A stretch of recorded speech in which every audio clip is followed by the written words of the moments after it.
Politically function করবে কি করবে না এই আলাপ আলোচনা অনেক পরে। আগে খুনি হাসিনার বিচার নিশ্চিত করতে হবে, আগে ওবায়দুল কাদেরের বিচার নিশ্চিত করতে হবে, আগে আসাদুজ্জামান খান কামালের বিচার নিশ্চিত করতে হবে, আওয়ামী লীগের কমিটির লিস্ট ধরে বিচার নিশ্চিত করতে হবে, যারা বাক স্বাধীনতা হরণ করেছে তাদের বিচার নিশ্চিত করতে হবে, তারা জুলুম কায়েম করেছে তাদের বিচার নিশ্চিত করতে হবে।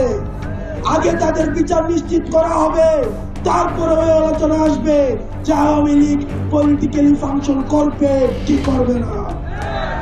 বিচারের পূর্বে যারা আওয়ামী লীগকে রাজনীতিতে দেখতে চান, আমরা স্পষ্টভাবে বলতে চাই, আপনারা যারা জুলাই গণঅভ্যুত্থানে আমাদেরকে দেখেছেন, আমাদের হারানোর কিছুই নাই, ছাত্র জনতার হারানোর কিছুই নাই।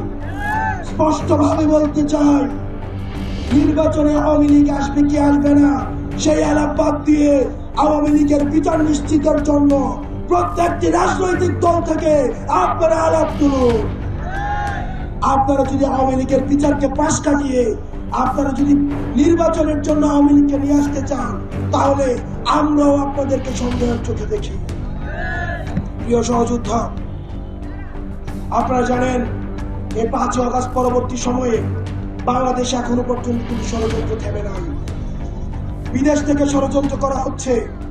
আপনারা জানেন এই দীর্ঘ সময়ে আমাদের দেশের টাকা পয়সা লুট করে আওয়ামী লীগ বিদেশে পাচার করেছে। আওয়ামী লীগ লক্ষ লক্ষ কোটি কোটি টাকা বিদেশে পাচার করেছে। আওয়ামী লীগ প্রতিনিয়ত এই দেশে ষড়যন্ত্র করার জন্য বিদেশে বসে তারা এইসব ফায়দা লুটবে। আপনাদের কাছে অনুরোধ থাকবে, কোন বিদেশি ষড়যন্ত্রে আপনারা ফাঁদে পা দেওয়ার দরকার নাই। আমাদের ঐক্যবদ্ধ থাকতে হবে এবং যে রাজনৈতিক দলগুলো রয়েছে আমরা আপনাদেরকে অনুরোধ করব, এই রাজনৈতিক বিভাজন এই ফ্যাসিবাদের পথকে ফ্যাসিবাদ পুনর্বাসনের পথকে প্রশস্ত করে দিবে। আপনার আমার রাজনৈতিক বিভাজন আপনার জন্য কল্যাণকর নয়, আমাদের জন্য কল্যাণকর নয়। এটি থেকে ফায়দা লুটবে আওয়ামী লীগ। সুতরাং রাজনৈতিক বিভাজনে না গিয়ে আমাদের আওয়ামী লীগের পুনর্বাসনের প্রশ্নে আমরা ঐক্যবদ্ধ থেকে তারা যেন আর পুনর্বাসিত না হতে পারে সেই জায়গায় ঐক্যবদ্ধ থেকে পরবর্তী বাংলাদেশ বিনির্মাণ করবো আমরা। প্রিয় সহযোদ্ধা, আপনারা জানেন চুয়াডাঙ্গাতে আপনাদের গর্ব করার মতো সন্তান এই চুয়াডাঙ্গা আপনাদেরকে দিয়েছে।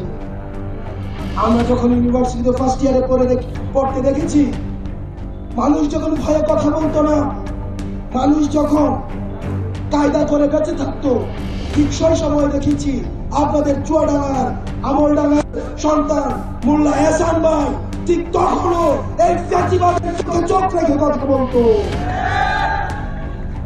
আপনাদের এই চুয়াডাঙ্গাতে মোল্লা এহসান ভাইয়ের মতো আপনাদের গর্ব করার মতো সন্তান রয়েছে। আমরা তার পিছনে পিছনে আমরা রাজনীতি করেছি, তার ন্যারেটিভের পিছনে পিছনে আমরা বাস্তবায়ন করার জন্য আমরা রাজনীতি করেছি।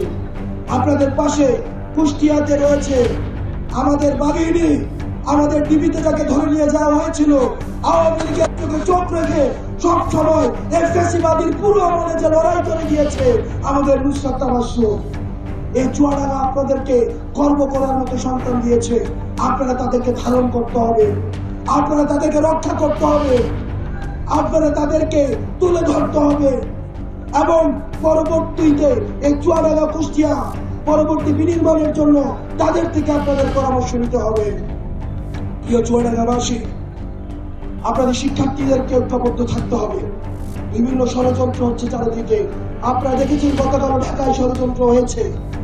আপনারা শিক্ষার্থীরা যদি বিভক্ত হন, আপনাদের কাছে প্রশ্ন রাখতে চাই, আমাদের বিভক্তিতে কাদের লাভ? আমাদের এই বিভক্তিতে কাদের লাভ? এই ফ্যাসিবাদী আওয়ামী লীগের লাভ। আমরা যখন বিভক্ত হব তাদের পুনর্বাসনের পথ খুলে যাবে। সুতরাং আওয়ামী লীগের পুনর্বাসনকে ঠেকাতে, ছাত্রলীগের পুনর্বাসনকে ঠেকাতে আমাদের ঐক্যবদ্ধ থাকতে হবে।